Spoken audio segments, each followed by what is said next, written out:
முரளி காருக்குள்ள தூங்கிக்கிட்டு இருக்கும்போது கனவுலயும் லலிதா பேசின ஒவ்வொரு விஷயங்களும் தான் திரும்பி திரும்பி வந்துகிட்டே இருக்கு. அப்ப முரளியோட அம்மா, இந்த உலகத்துல ஒருத்தர் சந்தோஷமாவும் நிம்மதியாவும் இருக்க அவங்களுக்கு நிறையலாம் தேவையில்லடா, ரெண்டே ரெண்டு விஷயம் இருந்தா மட்டும் போதும், அவனை விட பாக்கியசாலி இந்த உலகத்துல யாருமே இல்ல.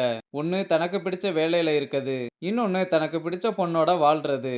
இதுல ஒன்ன மிஸ் பண்ணிட்டா கூட ரொம்ப கஷ்டம்தான்னு சொல்ல, முரளி டக்குன்னு கனவுல இருந்து எந்திரிச்சு எல்லாத்தையும் யோசிச்சு பார்க்கறான். இங்க ஸ்டேஷன்லயும் அதையே நினைச்சு சோகமா உட்கார்ந்திருக்க, நம்ம பசங்க வந்து இன்னைக்கு கிருஷ்ணாவுக்கு பிறந்த நாளுன்றதுனால ட்ரீட் அவன் தான் வைக்கிறான்னு சாப்பிட கூப்பிட, அதுக்கும் இல்லடா நான் வரல, நீங்களே போயிட்டு வாங்கன்னு சொல்லிடுறான். அப்புறம் நைட் ஆனதும் முரளியோட முடிவு என்னன்னு தெரிஞ்சுக்கிறதுக்காக லலிதா வரும்போது, முரளி ஃபர்ஸ்ட் ரவுடிங்க கிட்ட இருந்து லலிதாவை காப்பாத்தும் போது போட்டிருந்த கெட்டப்ல வந்து ரோஸ் எல்லாம் கொடுத்து டான்ஸ் எல்லாம் ஆடி ப்ரப்போஸ் பண்ணிட்டு, இனி ஃப்ரெண்டு முத்தம்லாம் இல்லைன்னு கிஸ் பண்ணி ஒரு வழியா லவ் சொல்லிடுறான். அங்க கட் பண்ணா மறுநாள் முரளி வேலைக்கு கிளம்பும் போது ஸ்டெல்லா பாட்டி வந்து இங்கிலீஷ்ல பேச, முரளியும் என்ன ஸ்டெல்லா இங்கிலீஷ்ல எல்லாம் பொழந்துகிட்டுன்னு கேட்க, இந்த டச் போன்ல தான் கத்துக்கிட்டேன், உனக்கு பட ஷூட்டிங்லாம் எப்படி போய்கிட்டு இருக்குன்னு கேட்க, கொஞ்சம் போர் அடிக்க தான் செய்யுது, இருந்தாலும் பரவாயில்ல, உன்னோட ஃப்ளவர் பிசினஸ் எப்படி போகுதுன்னு கேட்டா, full rain no sale no மணின்னு சொல்ல, டோன்ட் வரி ஸ்டெல்லா எல்லாம் சரியாயிரும்னு கண்ணத்தை கிள்ளிட்டு போறான். இதை யாரும் நோட் பண்ணிட்டு முரளி போனதுக்கு அப்புறம் ஸ்டெல்லா பாட்டி கிட்ட கான்ஸ்டபிள் முரளி வீடு இதானு கேட்க, முரளி வீடு இதுதான், ஆனா அவன் நெஜ போலீஸ்லாம் இல்ல, போலீஸ் வேஷம் கட்டி படம் நடிச்சுக்கிட்டு இருக்கான்னு சொல்றாங்க. இதை கேட்டு கன்ஃபியூஷன்லயே வெப்சைட்ல முரளியோட பேரையும் பேஜ் நம்பரையும் போட்டு பார்க்க நோ ரிசல்ட்னு வந்துருது.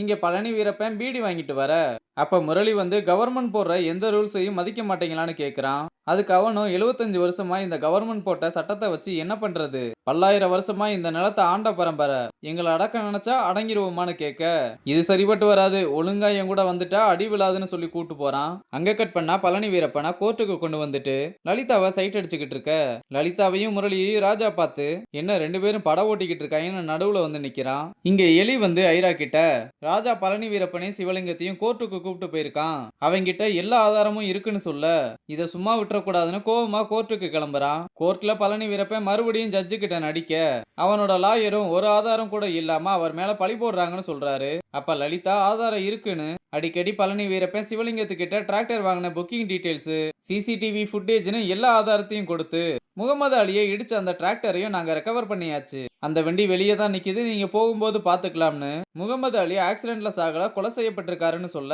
ஜட்ஜும் எவிடன்ஸ் எல்லாம் செக் பண்ணி பார்த்துட்டு கொலை பண்ண பழனி வீரப்பனுக்கு 2 லட்சம் அபராதமும் 2 வருஷம் சிறை தண்டனையும் கொடுத்து, உடந்தையா இருந்த சிவலிங்கத்துக்கு 1 வருஷம் சிறை தண்டனையும் 1 லட்சம் அபராதமும் போட்டு, அபராதத்துல பாதி காசு முகமது அலியோட குடும்பத்துக்கும் மீதி பணத்தை ராஜாவுக்கும் கொடுத்து சஸ்பென்ஷனையும் கேன்சல் பண்ணி உத்தரவு போட, முரளி இதை கேட்டு ரொம்பவே ஹாப்பி ஆகுறான். அப்புறம் வெளியே வந்ததும் ஐரா கிட்ட பஞ்ச் டைலாக்லாம் சொல்லி சிரிச்சு கூட கொஞ்சம் கடுப்பேத்திட்டு, வெளிநாட்டுக்கெல்லாம் போய் படிச்சுட்டு வந்து என்ன ஷார்ப்பா பிளான் போட்டீங்க, ஆனா அந்த பிளானை சாதாரண 2 போலீஸ்காரங்க உடைச்சிட்டாங்களே sir, I feel very sorry சார்னு அவனோட டைலாக் அவங்கிட்டயே சொல்லி வெறுப்பேத்திட்டு வந்து முரளி கிட்ட கேஸ் வின் பண்ணதை விட அவனை கடுப்பேத்தினதுக்கு அப்புறம் தான்டா ரொம்ப சந்தோஷமா இருக்கேன்னு சொல்றான். அப்ப ராஜாவோட முன்னாள் சீனியர் நிக்க, அவரை நல்லா விசாரிச்சுட்டு முரளிக்கும் இன்ட்ரோடியூஸ் பண்ணி வைக்கிறான். அவரும் 2 பேருக்கும் வாழ்த்துக்கள் சொல்லிட்டு, இதை நீங்க கேஸ்ல ஜெயிச்சதுக்காக நான் சொல்லல, தமிழ்நாட்டு போலீஸை ஏமாத்தி போலீஸே இல்லாத ஒரு திருடனை போலீஸாக்கி மொத்த சிஸ்டத்தையே ஏமாத்தி இருக்கீங்க, பலே கில்லாடி தான் நீங்க 2 பேரும், ஆனா இப்படி ஒரு விஷயத்தை இந்த உலகத்திலேயே நான் இப்பதான் கேள்விப்படுறேன்னு சொல்ல,